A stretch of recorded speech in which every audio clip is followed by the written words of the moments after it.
Good afternoon. I'm Aaron Wright. A scary morning for people at Joint Base San Antonio-Fort Sam Houston.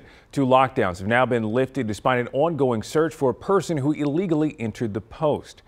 Eyewitness News reporter Leah Durain is live there with the latest report. Leah, what can you tell us?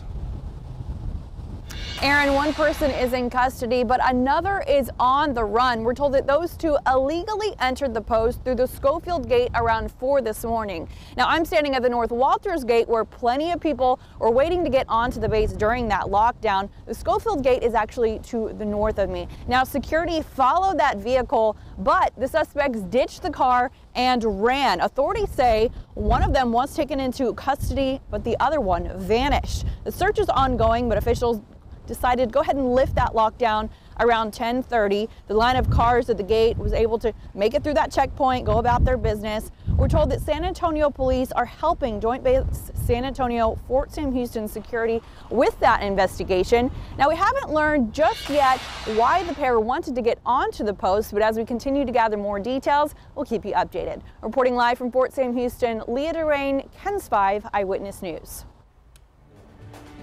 Leah, thank you. In a statement, JBSA officials said security forces are taking every measure to ensure the safety of our service members, their families, and civilian employees.